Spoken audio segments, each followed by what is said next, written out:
بسم اللہ الرحمن الرحیم نحمده ونصلي ونسلم على رسوله الکریم اما بعد. معزز طلبہ کرام، اللہ تعالیٰ سے امید ہے کہ آپ سب خیر و عافیت سے ہوں گے. سبق نمبر 103 اور بات کریں گے باب الخلع کے آخری سبق میں ہم کہ باپ کا اپنی نابالغہ شادی شدہ بیٹی کا خلع کروانا. سبق کا خلاصہ ایک نظر دیکھ لیتے ہیں. اس سبق میں ہم سب سے پہلے بات کریں گے الخلع علی مال الصغیرتی، یعنی چھوٹی بچی کا ہی مال خلع میں دیا جائے گا. تو اس حوالے سے ہم اس کا حکم پڑھیں گے کہ کیا یہ مال دینا درست ہوگا، اور یہ خلع والد اگر کروا رہا ہے تو کیا ٹھیک ہوگا. دوسرے نمبر پر ہم بات کریں گے زمان الابی بدل الخلعی، باپ کا خلع کے بدل کا زمان خود اٹھانا، خود ذمہ دار بننا. تیسرے نمبر پر ہم گفتگو کریں گے اشتراط الابی البدل علی الصغیرتی، کہ بدل خلع کا مال وہ باپ صغیرہ مال میں سے ہی دینے کی شرط لگا رہا ہے کہ بچی ہی کے مال سے ہی دوں گا، اور اسی کے اوپر ہی اس کی شرط ہے. تو اس میں پھر بچی کے قبول یا عدم قبول کا اعتبار دیکھا جائے گا. چوتھے نمبر پر ہم بات کریں گے الخلع علی مہر الصغیرہ، چھوٹی بچی کا جو مہر تھا اسی کو خلع کے بدل میں دینے کی بات ہو رہی ہے، اس حوالے سے گفتگو ہوگی. اور پانچویں نمبر پر ہم بات کریں گے زمان الابی المہر، کہ بچی کا جو زمان ہے مہر ہے اس کا زمان باپ نے خود اٹھایا ہوا ہے، تو اس سے متعلق ہماری گفتگو ہوگی. تو یہ کل 5 ٹاپک ہوں گے جن کے اوپر انشاءاللہ اس سبق کے اندر گفتگو کی جائے گی. وَمَنْ خَلَعَ ابْنَتَهُ وَهِيَ صَغِيرَةٌ بِمَالِهَا لَمْ يَجُزْ عَلَيْهَا، کسی نے خلع کیا اپنی چھوٹی بیٹی کا اس حال میں کہ وہ ابھی نابالغہ ہے اسی کے مال کے ساتھ، تو یہ اس بیٹی کے اوپر نافذ نہیں ہوگا، جائز نہیں ہے. بیٹی کے مال سے خلع کروانا یہ پہلی قسم ہے اس مسئلے اس پورے سبق میں. لأنه لا نظر لها فيه، کیونکہ باپ کی جو شفقت ہوتی ہے وہ باپ کی ولایت وہ شفقت پر مبنی ہوتی ہے، جبکہ مال کو دینا، بچی کے مال کو اٹھا کر دینا، اس میں کوئی شفقت نہیں ہے. لہذا بچی کا خلع کرواتے ہوئے جو بچی کا مال دیا جائے گا اس میں بچی کے اوپر کوئی شفقت نہیں ہے، اس لیے یہ مال دینا درست نہیں ہے. اذ البضع فی حالت الخروج غیر متقوم، اس لیے کہ بضع جو ہے وہ خروج کی حالت کے اندر جب وہ ملکیت سے نکل رہا ہو اس وقت وہ متقوم ہوتا ہی نہیں ہے. پچھلے اسباق میں ہم نے اس کی خوب تفصیل کر لی ہے.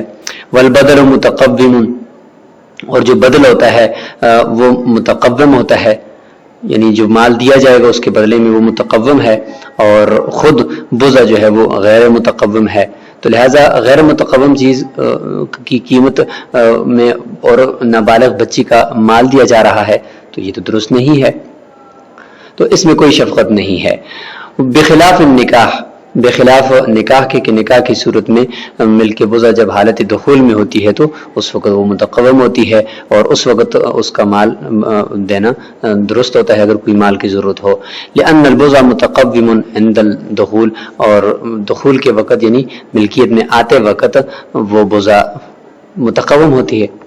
ولہذا يعتبر خلع المریضة من الثلث ونکاح المریض بمہر المثل من جمیع المال، اسی وجہ سے کہ حالت خروج میں بضع غیر متقوم ہوتی ہے. فرماتے ہیں اگر مریضہ عورت ہے اور اس کا خلع کروایا جا رہا ہے تو وہ اس کے جو مرض الموت میں ہے تو اس کا جو مال ہے اس کے ثلث میں سے کروایا جائے گا، کہ پورے مال سے نہیں کروایا جائے گا، کیونکہ غیر متقوم ہے اس کا یہ بضع حالت خروج میں. اس لیے صرف ثلث مال جو وصیت کے لیے ہوتا ہے بس وہی جو اس کا اپنی ذاتی مال ہے وہ دے کر وہ کر سکتی ہے، باقی سارا مال تو بقیہ وہ ورثاء کا ہے وہ نہیں استعمال کیا جائے گا. اور اگر مریض شخص ہے وہ نکاح اس کا کرایا جا رہا ہے تو نکاح کراتے ہوئے اس مریض مرد کا مال ذرا دینا پڑے گا مہر میں، تو وہ دیتے وقت فرماتے ہیں کہ وہ کل مال میں سے مہر مثل دیا جائے گا، کیونکہ حالت دخول ہو رہا ہے، اس کی بیوی جو اس کے نکاح میں آ رہی ہے تو حالت دخول میں بضع متقوم ہوتی ہے، اس لیے اس کی قیمت دی جائے گی. اور اگر مرض الموت میں اگر کوئی شخص ہے بھی تو پھر بھی اس کا جو نکاح اگر کروایا جا رہا ہے تو اس کے نکاح کے لیے کل مال میں سے ہی مہر نکالنا پڑے گا. وَإِذَا لَمْ يَجُزْ، جب یہ خلع ہی درست نہیں ہے اور خلع میں یہ مال دینا بھی درست نہیں ہے اور یہ خلع بھی درست نہیں ہے، لا يسقط المہر، تو پھر فرماتے ہیں کہ مہر ساقط نہیں ہوگا، اس نابالغہ لڑکی کا مہر تو بہرحال اس کو ملے گا. ولا يستحق مالها، اور شوہر اس کے مال کا مستحق بھی نہیں ہوگا جو خلع کے اندر وہ لینا چاہتا تھا، تو اس نابالغہ لڑکی کے مال کا وہ مستحق نہیں ہوگا. ثم يقع الطلاق فی روایت، اب یہ خلع تو درست نہیں ہوا لیکن شوہر نے اگر قبول کر لیا تھا کہ ٹھیک ہے میں اتنے پیسے لے کر اس صغیرہ کو خلع دیتا ہوں، تو ان الفاظ کے بولنے سے خلع کی صورت میں طلاق بائن واقع ہوئی یا نہیں ہوئی. تو ایک روایت میں یہ کہ طلاق واقع ہو چکی ہے اور ایک روایت میں ہے کہ طلاق واقع نہیں ہوئی. والاول اصح، لیکن پہلا قول زیادہ راجح ہے، مفتبی ہے کہ طلاق واقع ہو چکی ہے، کیونکہ کنایہ الفاظ ہیں تو ان سے طلاق بائن واقع ہو جاتی ہے. لأنه تعلیق بشرط قبوله، کیونکہ یہاں پر باپ کے قبول کی شرط کے ساتھ طلاق کو معلق کیا تھا. بیٹی تو نابالغہ ہے تو شوہر نے یہ کہا تھا کہ یعنی بیٹی جو اس کی بیوی ہے اس کے باپ کے ساتھ کہ بھئی اگر تم قبول کرتے ہو اتنے میں اس خلع کو تو میں اس کو خلع دیتا ہوں، تو گویا کہ اس طریقے سے معلق تھا. اور فیعتبر بالتعلیق بسائر الشروط، لہذا جو دوسری شرائط ہیں ساری کی ساری طلاق کو معلق کرنے کی انہی کے اوپر اعتبار کیا جائے گا کہ باپ اگر قبول کر لے گا تو باپ کے قبول کرتے ہی وہ شرط پائی جائے گی اور اسی کے ساتھ پھر وہ طلاق بھی واقع ہو جائے گی. وَإِنْ خَالَعَهَا عَلَى أَلْفٍ عَلَى أَنَّهُ ضَامِنٌ فَالْخُلْعُ وَاقِعٌ وَالْأَلْفُ عَلَى الْأَبِ. دوسری صورت ہے کہ باپ خود خلع کا جو مال ہے اس کا ضامن بن رہا ہے. فرماتے ہیں کہ اگر خلع کیا بیوی کے ساتھ اس کے شوہر نے 1000 روپے کے اوپر اور وہ بچی نابالغہ ہے، اس شرط پر کہ انہ ضامن، کہ باپ جو ہے وہ ضامن ہوگا اس کا، فالخلع واقع، پس یہ خلع ہو جائے گا، والالف علی الاب، اور یہ 1000 روپیہ باپ کے اوپر لازم ہوگا. دلیل کہتی ہے کہ لأن اشتراط بدل الخلع علی الاجنبی صحیح، خلع کا جو بدل ہے اس کی شرط لگانا کسی اجنبی شخص کے اوپر یہ بھی درست ہوتا ہے، تو فعلی الابی اولا، تو باپ کے اوپر تو بطریق اولا لازم ہوگا. اور یہ کوئی کفالت نہیں ہے کہ ہم یہ کہیں کہ باپ کفیل بن رہا ہے، ضامن بن رہا ہے، تو ضامن بننا اس کا پھر درست نہ ہو کیونکہ خود ہی قبضہ کرنے والا اور خود ہی ضامن بن رہا ہے، کیونکہ یہاں پر شوہر خود اپنی نابالغہ بیوی کے اوپر مال لازم نہیں کر سکتا. جب نہیں کر سکتا تو پھر اس مال کی کفالت بھی آگے اٹھانا درست نہیں ہے. یہ جو باپ زمان اٹھا رہا ہے یہ باپ خود اپنے ذمے ایک کام لے رہا ہے، کفالت اس کو ہم یہ نہیں کہیں گے کہ یہ کفالت ہے. ولا يسقط مہرها، عورت کا مہر بھی ساقط نہیں ہوگا، بیوی کو نابالغہ کو مہر ملے گا. لأنه لم يدخل تحت ولایت الاب، کیونکہ مہر جو ہوتا ہے وہ باپ کی ولایت کے تحت داخل نہیں ہے، وہ عورت کا اپنا حق ہے.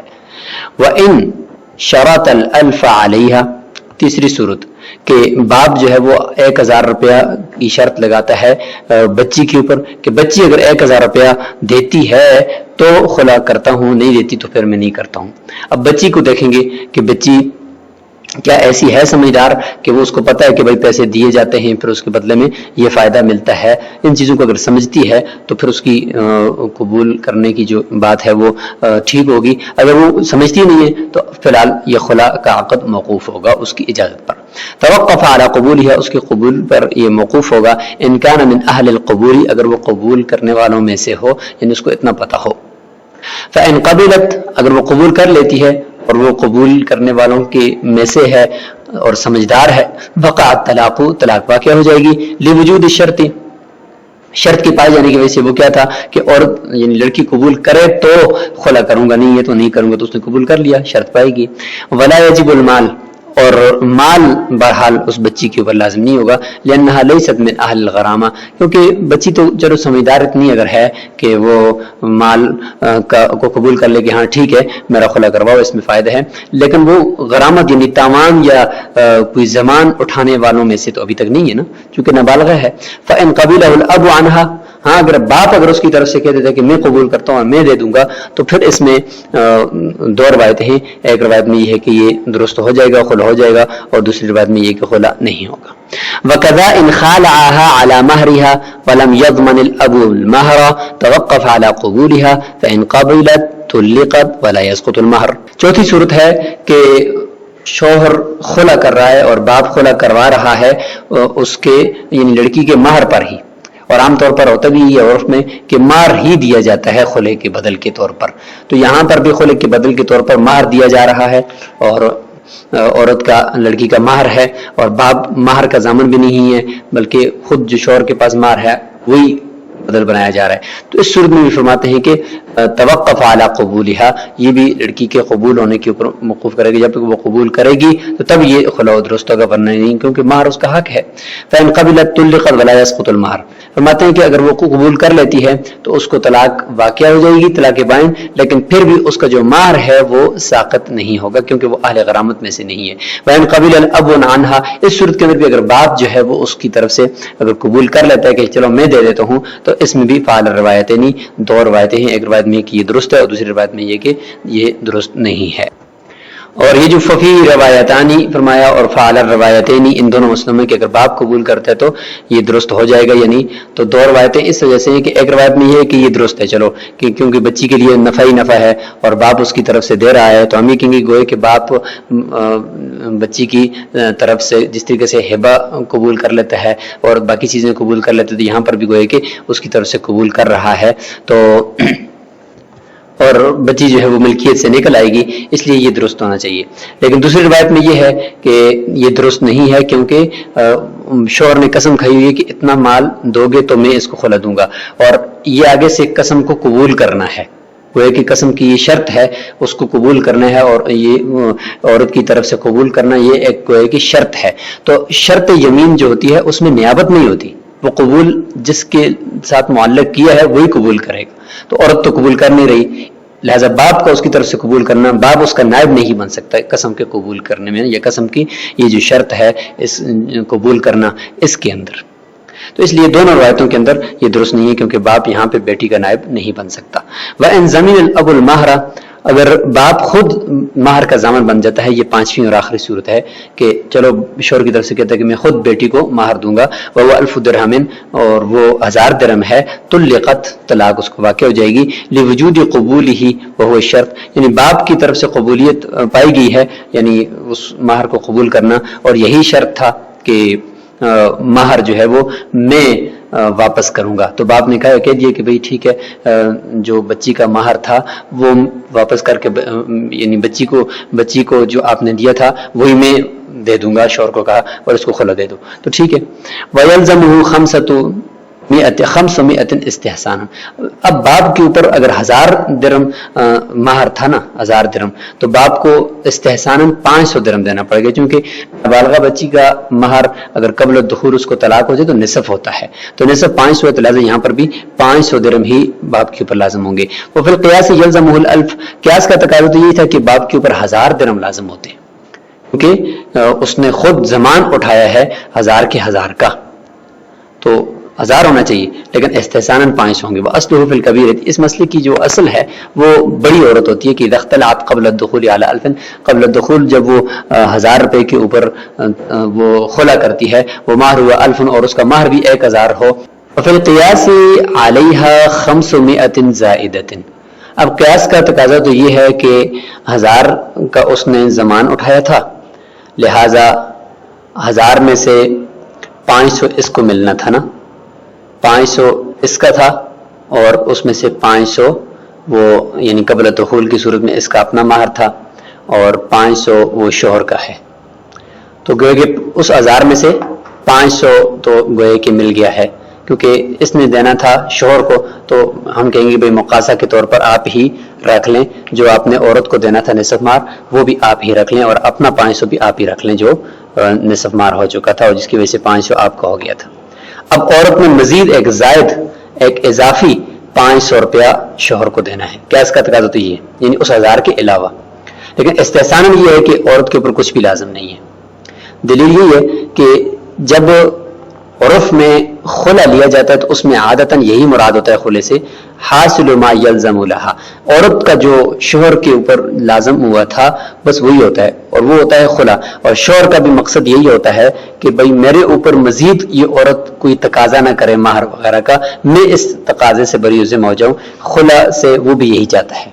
لہٰذا یہاں پر بھی استحسان یہی ہوگا کہ عورت کے اوپر کچھ بھی لازم نہیں ہوگا. اسی 1000 میں سے 500 عورت کا ہے اور 500 جو ہے وہ مرد کا ہے، لہذا وہ 500 جو عورت کا تھا وہ بھی شوہر لے لے گا اور صرف 500 میں ہی بات ہو جائے گی. تو یہاں تک یہ باب خلا یہ مکمل ہو چکا ہے. اور اس میں ہم نے بات کی کہ نابالغہ بچی ہے تو اس کا خلا اگر باپ کروا رہا ہے تو اس کی کون کون سی صورتیں ہوں گی. السلام علیکم ورحمۃ اللہ.